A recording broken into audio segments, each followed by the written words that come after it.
अग्निपथ योजना को लेके आज महागठबंधन के जितने भी विधायक थे, आज बिहार विधानसभा से राजभवन के लिए उन्होंने पैदल मार्च किया और राज्यपाल को ज्ञापन देने के लिए खुद तेजस्वी यादव अंदर गए हुए हैं। तेजस्वी यादव के साथ 5 डेलीगेशन और है, 5 लोग और हैं। उसके अलावा जितने भी विधायक हैं आप देख सकते हैं राजभवन के बाहर खड़े हैं। लगातार महागठबंधन जो है अग्निपथ योजना का विरोध कर रहा है और तमाम विधायक जो हैं अग्निपथ योजना को लेकर लगातार बोलते आ रहे हैं कि यह योजना जो है कितना लोगों के लिए खतरनाक है, जो युवा हैं उनके लिए कितना खतरनाक है। कुछ विधायक हैं, उनसे हम बात करते हैं। सर, आप लोग आज राजभवन मार्च के लिए निकले हैं, राजभवन को ज्ञापन दे रहे हैं, आखिर अग्निपथ योजना में ऐसा क्या है कि आप लोग विरोध कर रहे हैं? अग्निपथ योजना में कुछ भी देश के फायदे के लिए है ही नहीं। अग्निपथ योजना पूरी तौर पे देश के नौजवानों के भविष्य के साथ, उनके सपने के साथ मजाक है और देश के सुरक्षा के साथ खिलवाड़ है।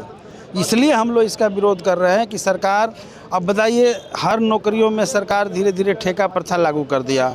अब हमारे देश का जो सेना अस्थाई था, जिस पर हम लोग गर्वान्वित होते थे, देश की सुरक्षा जिसके हाथ में है, उसको भी सरकार अब ठेका पर लगाएगी, कारपोरेट घरानों का उसमें प्रवेश करेगी।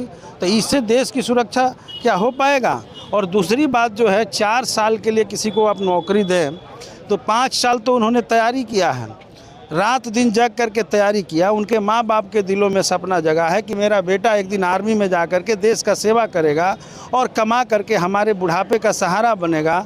आज सरकार जिस तरह की योजना लेकर के आई है, ये नौकरी 1 साल ट्रेनिंग लेगा और 2-3 साल तो उसकी शादी या फ्लैट ठेका में लगेगा और जब उसकी ज़रूरत पड़ेगी तब सरकार निकाल करके बाहर कर देगी।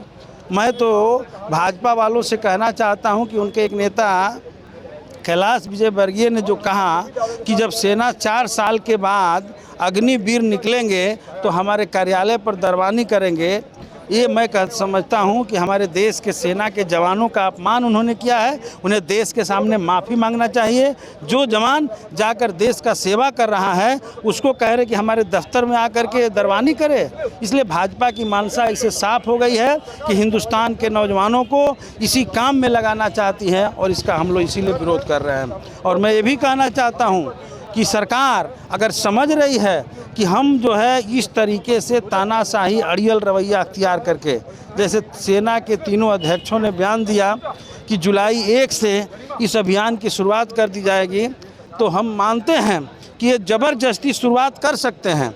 ये किसान आंदोलन के साथ भी किसानों के ऊपर इनके बेटे द्वारा गाड़ी चला दी गई, उन्हें आतंकवादी, माओवादी क्या क्या कहा गया। तमाम कुछ के बावजूद भी किसान अगर डटे रहे तो सरकार को घुटने टेकना पड़ा। ये अगर हम छात्र नौजवानों से कहना चाहते हैं कि आप हिंसक आंदोलनों में न जा कर के संगठित आंदोलन के दिशा में बढ़ें।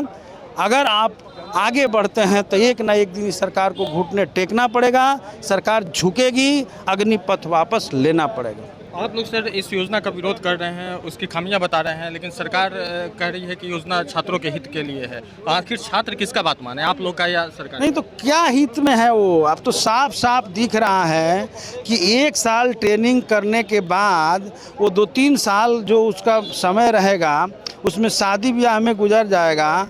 उसके पास कोई सुरक्षा के लिए या लड़ाई का अनुभव हासिल नहीं होगा और तब तक उसे रिटायर करके एक अग्निवीर का सर्टिफिकेट दे देंगे।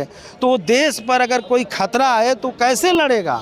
इस तरह से अस्थायी अगर सेना को कर दिया जाएगा तो देश के सुरक्षा का ही प्रश्न खड़ा हो जाता है। इसलिए इसमें कुछ कहीं से भी हमें तो नहीं दिखता कि कुछ भी देश के फायदे के लिए है। आप कह रहे हैं कि हम पेंशन कटौती करके और इसे पेंशन के रूप में देना चाहते, देश के खजाना भरना चाहते हैं। पेंशन किस लिए दिया जाता है?